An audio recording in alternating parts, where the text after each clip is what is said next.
This is a day I've been looking forward to for 2.5 years.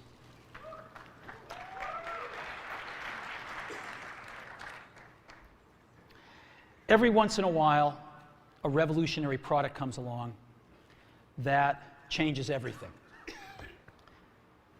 And Apple has been, well, first of all, one's very fortunate if you get to work on just one of these in your career. Apple's been very fortunate. It's been able to introduce a few of these into the world. In 1984, we introduced the Macintosh. It didn't just change Apple, it changed the whole computer industry.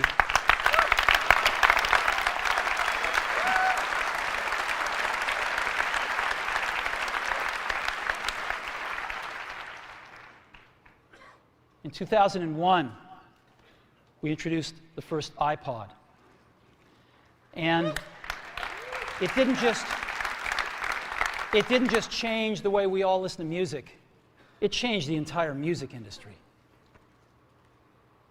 Well, today, we're introducing 3 revolutionary products of this class. The first one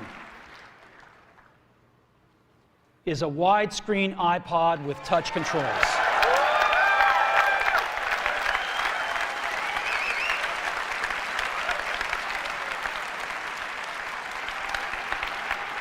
The second is a revolutionary mobile phone.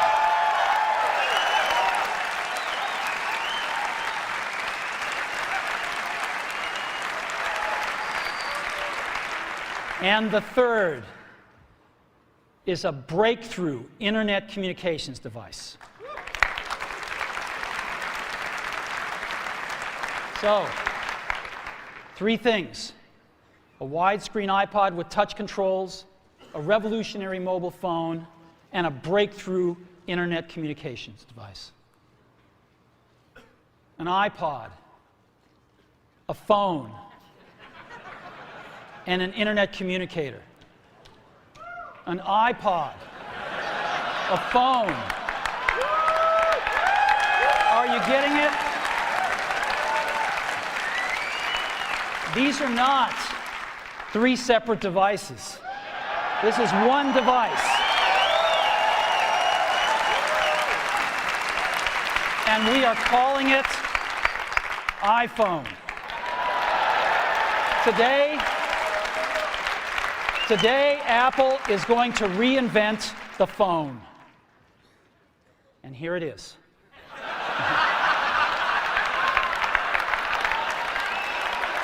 No. Actually, here it is, but we're going to leave it there for now. So,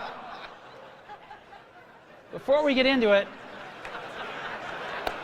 let me talk about a category of things. The most advanced phones are called smartphones, so they say. And they typically combine a phone plus some email capability, plus they say it's the internet, sort of the baby internet, into one device. And they all have these plastic little keyboards on them.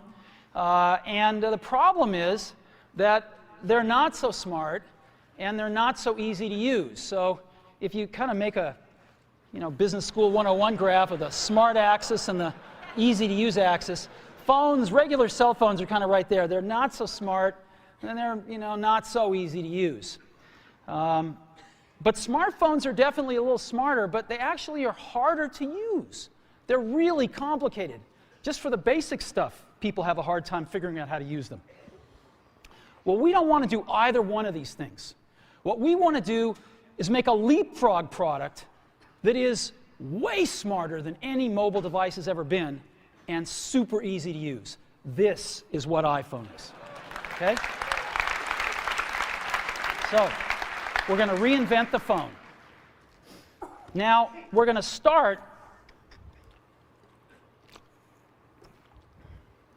with a revolutionary user interface. Is the result of years of research and development, and of course it's an interplay of hardware and software.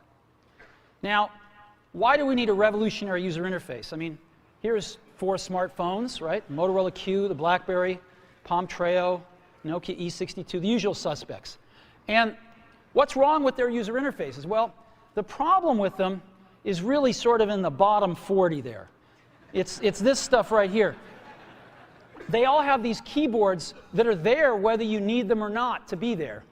And they all have these control buttons that